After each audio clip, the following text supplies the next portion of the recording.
Di depan waktu Habib Rizik baru pulang dari Mekah itu ada beberapa kendaraan tempur kan di dalam itu, di berdiri di depan itu digerakkan, itu yang kendaraan tempur yang bisa bergerak itu milik dari yang disebut dengan Komando Operasi Khusus, Koopsus namanya. Koopsus itu yang bisa memerintahkan Koopsus bergerak itu hanya presiden. Kalau Kopassus itu Panglima TNI. Kalau Koopsus itu presiden. Ada di perpresnya itu tentang pembentukan Koopsus. Jadi ini semua langsung perintah presiden. Kenapa kita berani simpulkan ini perintahnya perintah Jokowi sebetulnya? Nah, kenapa tidak bisa diungkap ya? Karena memang kekuatan Jokowi masih berkuasa hingga hari ini. Memang waktu saya ditangkap ditanya dia, itu siapa yang dimulai kenapa dia? Akhirnya kan yang ditangkap waktu itu dijadikan bukti semua produk podcastnya kan. Akhirnya dibongkar. Jadi bukan karena IKN. Ya, selain IKN itu kan karena menyinggung Jokowinya juga. Jadi Jokowi itu memang bajingan tololnya memang luar biasa itu. Udah jahat ya, sudah jahat, bajingan tolol lagi kalau kata Rocky Gerung itu ya. Bismillahirrahmanirrahim. Assalamualaikum warahmatullahi wabarakatuh. Alhamdulillah, Allahumma sholli wa sallim wa barik ala sayyidina Muhammad wa ala sayyidina Muhammad, amma ba'd. Jadi sebetulnya memang yang menuntaskan buku ini adalah timnya sahabat saya ini. Kalau di Jawa Barat ada KEM, kita ada KDM, ini KEM, Kang Edi Mulyadi. Ya. Ini teman aing ini. Kalau yang ono Bapak aing kan katanya itu. Ini teman aing ini. KEM, teman aing. Nah, jadi memang tadi itu cerita tentang KM 50 ini kalau tadi sempat diungkap bahwa ini ada keterlibatan dari Badan Intelijen Negara kita, ya memang iya, karena saya itu mengalami 2 kali peristiwa yang melibatkan langsung Badan Intelijen Negara, ya, dan itu operasi pembunuhan. Satu itu peristiwa Munir Talib, ya, itu sahabat saya, waktu itu masih sama-sama di LSM, itu meninggalnya juga tanggal 7 September 2004 itu. Munir Talib itu dibunuhnya begitu, ya. Sementara KM 50 7 Desember 2020. Jadi sama-sama tanggal 7 nih. Ini dan semua pembunuhan atau peristiwa yang penghilangan nyawa yang tidak terungkap dengan tuntas itu biasanya melibatkan aparat negara. Ya, dalam peristiwa Munir saya ikut juga jadi tim penyelidiknya. Waktu itu yang bentuk timnya itu adalah SBY waktu itu presidennya. Kita bekerja dan memang ternyata ada tangan-tangan dari oknum-oknum intelijen. Nah, juga begitu di KM 50 ini sebetulnya motifnya, kalau Munir kan juga motifnya motif politik sebetulnya ya. Nah, ini juga motifnya motif politik sebetulnya. Di buku ini memang kita tampilkan ya catatan-catatan awal. Bukti motif politiknya itu adalah misalnya ini ada sengaja memang di halaman, nanti kalau ada buku itu sudah dibagi ya di halaman 19, ini sayangnya belum dicetak lagi ulang ya. Kita harapkan ini bisa dicetak ulang lagi. Ini di halaman 19 ini ada dari PLT Kabinda DKI Jakarta. Ini tulisannya begitu langsung. Ini kita dapat dari mana? Ini kita dapatkan peristiwanya pada Jumat malam Sabtu itu, pada saat penangkapan agen-agen yang memantau di Megamendung. Ini dari handphone dan dari komputernya, dia bawa laptop tuh. Jadi tadi yang dikatakan oleh KEM tadi ya, Kang Edi Mulyadi tadi ya. Jadi ada drone tadi, kemudian pengawalan di anak-anak yang ngawal di Megamendung, menyergap pada saat drone-nya tutup, drone turun, disergap kan ketahuan bego sebetulnya, pakai drone itu sebetulnya gampang itu, disergapnya itu. Karena kita tunggu aja dia di mana turun, di situ orangnya pengendalinya, langsung diambil, begitu dibawa ke pos, semua data HP dan data di dalam laptop mereka itu diambil sama anak-anak kita. Nah, inilah kemudian kita dapatkan, saya ambil contoh ya, ini laporan nih, laporan dari PLT Kabinda DKI, tembusan. Yang terhormat 1 deputi, 2 kabin, deputi 9 kabin, direktur 21, direktur 22. Halamannya Pak. Itu beda, yang ini beda. Yang halaman 19, kalau di buku halaman 19. Halaman 19, coba. Buku halaman 19. Nah, halaman 19, coba. Cari halaman 19. Halaman 19. Terus, halaman 19. Ada itu. Terus bawahnya ini yang dalam kotak. Nah, ini yang dalam kotak ini. Nah, ya. Nah, ini kita dapatkan dari handphone ini, ya. Itu di depan sudah ada ya. Saya bacakan saja. Perihal laporan Bangsit. Bangsit itu apa? Perkembangan situasi. Ya. Wilayah DKI Jakarta, Jumat 4 Desember. Ini peristiwa pas kejadian nih. Jumat 4 Desember 2020 hingga pukul 11 siang. Ini sebelum ditangkap nih. Ya. Ini yang di bawah nih. Izin melaporkan karena ini kan kepala BIN-nya ya, PLT kepala BIN Jakartanya, bukan yang bekerja di lapangan. Tapi kan ini ditembusannya ada masuk di HP mereka. Bangsit wilayah Provinsi DKI Jakarta Jumat 4 Desember 2020 hingga pukul 11 sebagai berikut. Lain-lain. Renggiat Masjol. Apa dia lah istilahnya itu? Rencana kegiatan masyarakat jolnya nggak ngerti saya ya. Hari Jumat 4 Desember 2020. Pukul 11. Unjuk rasa oleh Aliansi Mahasiswa dan Pemuda Jakarta Ampera di Balai Kota DKI Jakarta dan Gedung DPRD DKI Jakarta diikuti 25 orang. Dipimpin SAD Putra, tuntutan meminta Anies Baswedan mundur dari jabatannya karena tidak tegas dan gagal dalam penanganan pandemi COVID-19. Ya, tuh. Itu pertama laporannya. Laporan kedua. Pukul 13, Unras oleh Forum Aksi Mahasiswa 212, dia pakai nama 212, di kantor pusat PT Pelni Jalan Gajah Mada, diikuti 30 orang, dipimpin Avandi, tuntutan aksi menyikapi pernyataan Komisaris PT Pelni Kristia Budiarto tentang status positif COVID-19 Gubernur DKI Jakarta. Ya, itu yang kedua.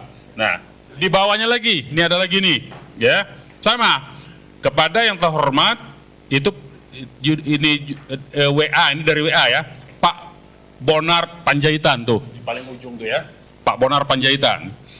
Kepada yang terhormat Kasatgas Delima dari Kabak Ops Delima, kepala bagian operasi ya, perihal laporan briefing harian Satgas Delima pada 4 Desember 2020, nah hari yang sama itu sebelum ditangkap ya, pukul 17.55. Nah ini pada saat kita berkumpul di Megamendung itu, ini sedang dimonitor nih.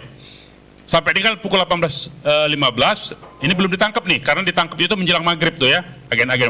Di Posko Satgas Delima Tebet, Jakarta Selatan, berlangsung briefing harian Satgas Delima, dipimpin Kabak Ops dan dihadiri 4 orang. Selanjutnya dapat dilaporkan sebagai berikut.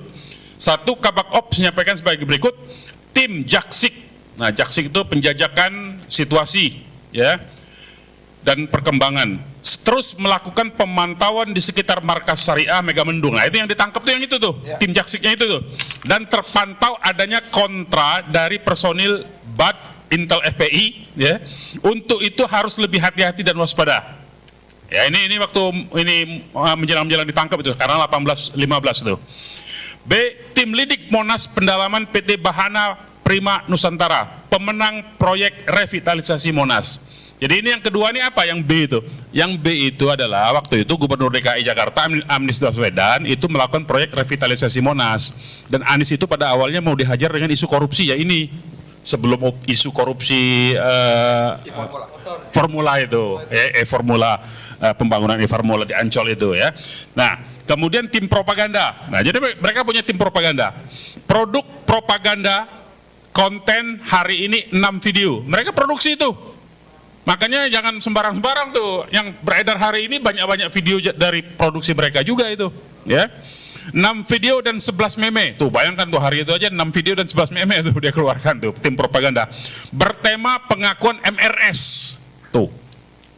Habib Rizik yang dimaksud ini ya, positif COVID-19 dan Anies yang korbankan anak buahnya guna pertahankan jabatan. Jadi memang yang diincar itu waktu itu adalah motifnya motif politik, ini kan tahun 2020. WA ini, data ini. Ini balas dendam, mereka masih tidak terima, tahun 2017 itu Anies kalah dalam Pilkada DKI. Ahok kalah. dalam pilkada DKI. Anies yang menang, yang kita dukung waktu itu. Nah, mereka masih tidak terima. Jadi terus-menerus mereka melakukan upaya untuk balas dendam itu sebetulnya. Dan mereka menganggap umat Islam itu ancaman.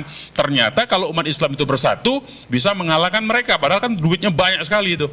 Mereka disokong oleh taipan-taipan yang sampai sekarang masih berkuasa itu. Nah, itu yang mereka khawatir kalau umat Islam ini bersatu. Jadi karena itu mereka terus-terusan selama periode antara 2014 sampai dengan 2024 itu terus-terusan harus menghancurkan kekuatan dari umat Islam. Jangan sampai umat Islam itu bersatu, makanya diadu terus dengan meme-meme, dengan video-video macam-macam. Nah, jadi itu pekerjaan-pekerjaan itu. Dan waktu itu kebetulan kepala BIN-nya polisi, ya. Jenderal polisi, jenderal bintang 4 polisi. Jadi dialah, dan kita mendapatkan di buku ini sudah kita ungkap tuntas ya, di buku ini bahwa yang memerintahkan BIN itu operasi langsung presiden pada saat itu. Presidennya adalah Jokowi waktu itu. Ya. Memerintahkan untuk pites saja itu. Habib Rizik pites saja, Anies pites saja. Nah, itu motifnya tuh. Makanya kepala BIN dengan percaya diri mengeluarkan melaksanakan operasi Delima ini sebetulnya. Ya.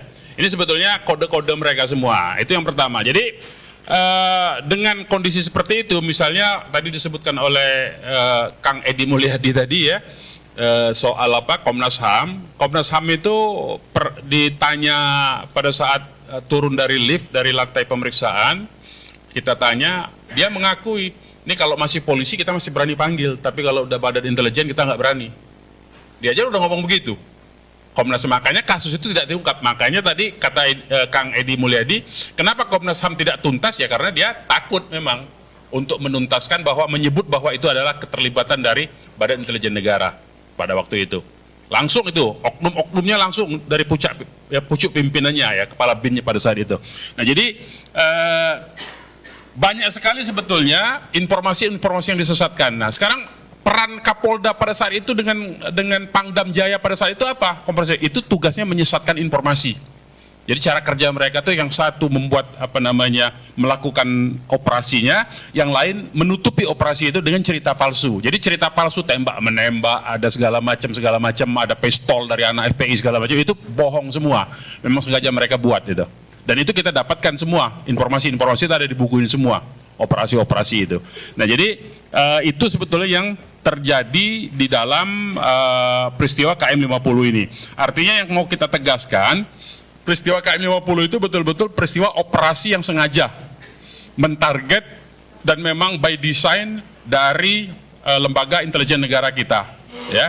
Karena itu kenapa misalnya setelah operasi itu, sebelum operasi itu bahkan ya, sebelum operasi maksud saya, sebelum peristiwa pembunuhan tanggal 7 Desember itu kan, saudara-saudara masih ingat semua, kita semua ingat, di depan waktu Habib Rizik baru pulang dari Mekah itu ada beberapa kendaraan tempur kan di dalam itu, berdiri di depan itu digerakkan, itu yang kendaraan tempur yang bisa bergerak itu milik dari yang disebut dengan Komando Operasi Khusus, Koopsus namanya. Koopsus itu yang bisa memerintahkan Koopsus bergerak itu hanya presiden. Kalau Kopassus itu Panglima TNI. Kalau Koopsus itu presiden, ada di perpresnya itu tentang pembentukan Koopsus. Jadi ini semua langsung perintah presiden. Kenapa kita berani simpulkan ini perintahnya perintah Jokowi sebetulnya? Nah, kenapa tidak bisa diungkap ya? Karena memang kekuatan Jokowi masih berkuasa hingga hari ini. Ya, kekuatan Jokowi sampai hari ini masih berkuasa. Data-data ini semua, ya, data-data tentang KM 50 segala macam. Ini waktu saya ditangkap diambil semua, padahal nggak ada hubungannya kan, saya dituduhnya teroris. Tapi peristiwa KM 50 yang diambil semua data-data saya. Habis semua hilang data-data yang terkait dengan KM 50. Hasil penyelidikan saya, data-data yang semacam ini tadi. Mana yang tadi? Coba tunjukin yang chat bin tadi itu. Yang saya kirim tadi. Ah, itu. Ah, ini semua. Ini semua data hilang. Untung ya dikira kita bodoh kan. Makanya kita simpan banyak-banyak nih di tempat lain. Jadi kalau hilang di saya masih ada tempat lain. Biarin aja ya. Nah, ini kita ungkap. Kenapa kita tahu bin? Jadi begitu kita ungkap data-data, di sini juga kita keluarkan kartu-kartu anggota BIN yang ditangkap ya waktu di Megamendung itu ada di halaman berapa? Coba cek. Ada tuh kartu-kartu anggota BIN. Nah, beberapa saat kemudian orang-orang BIN itu langsung semua kartu BIN itu nah ini di halaman 67-an. Coba Wan. Di halaman 67. Coba. Langsung aja ketik halaman 67 coba. Langsung bisa. Oh gitu. Nah, coba 67. Nah, 67. 68. Nah, ini. Nah, ini kartu BIN ini. Ya. Kartu BIN ini begitu ini kita bongkar malam itu yang kata Edi tadi, itu langsung seketika itu juga besoknya semua kartu anggota BIN langsung diganti dengan yang baru dan bukan seperti ini, dan ini dinyatakan palsu, ini BIN palsu katanya. Nah, itu cara main intelijen namanya, ya. Begitulah cara kontra intelijennya. Ya, jadi ini kartu-kartu begini, ini sekarang nggak pakai begini lagi. Jadi bayangkan BIN harus mengeluarkan ekstra dana yang untuk mengantisipasi melakukan kontra intelijen ini. Ini kartunya kita bongkar pada malam itu juga, ya. Dan dinyatakan ini bukan, ini palsu. Kartu BIN bukan begini, dia bikin kartu baru sudah. Sudah ada kartu baru, bukan yang begini. Nah, itu cara permainannya begitu. Jadi kalau kita gampang ditipu ya ketipu kita. Nah, karena kita nggak gampang ditipu, kita nggak begitu aja percaya kan. Nah, hal-hal yang demikian itu sering terjadi sebetulnya, termasuk sebetulnya cara-cara yang seperti ini, menipu, membongkar, mengganti kartu, itu dilakukan oleh Israel sebetulnya dalam operasi-operasi di Gaza maupun dalam operasi terhadap Iran itu. Cara-cara perang propaganda itu dilakukan oleh Israel sebetulnya, oleh Mossad gitu ya. Nah, kalau di Indonesia agen Mossad itu banyak tuh. Cuman tidak ada yang mengantisipasi. Jadi sebetulnya di Indonesia ini nggak ada yang benar-benar teroris itu, nggak ada dalam konteks pejuang Islam yang ideologis tuh.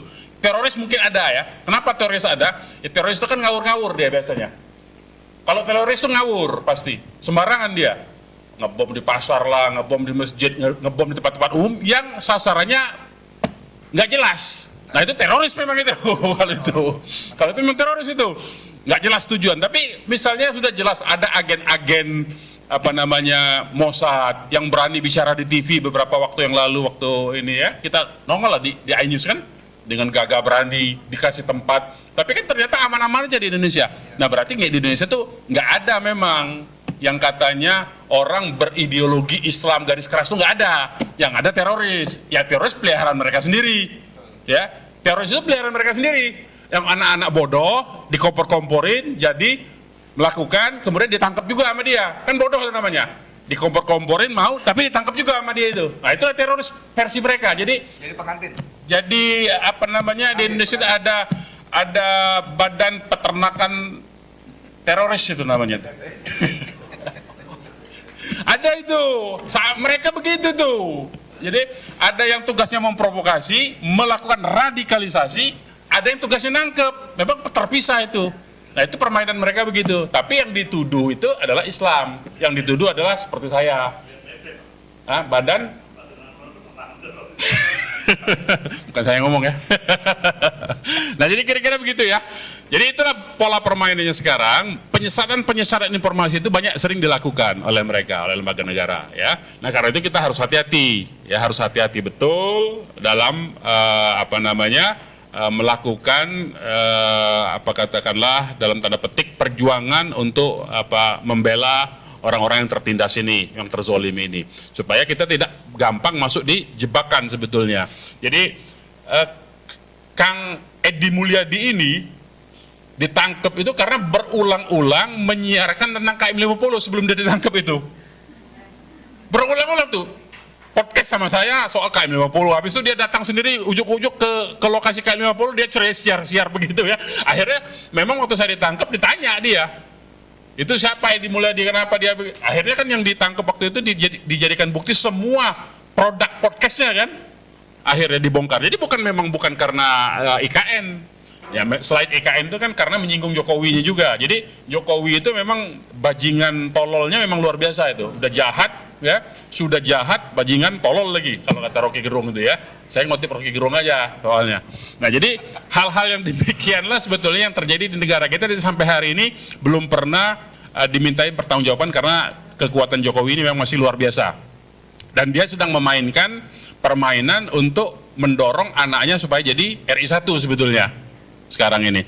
Nah, kita sudah berupaya dalam konteks KM 50 ini untuk kita sudah buat laporan sebetulnya ke ICC. ICC itu lembaga internasional resmi, pengadilan pidana internasional. Dia berlokasinya di Den Haag ya, di Belanda. Jadi mudah-mudahan nanti komunikasi dengan ICC ini akan berlanjut. Sekarang ini masih dalam tahap verifikasi ya, bukti-bukti yang kita ajukan masih diperiksa. Mungkin nanti suatu saat akan ada tiba saatnya sebagaimana mantan presiden Filipina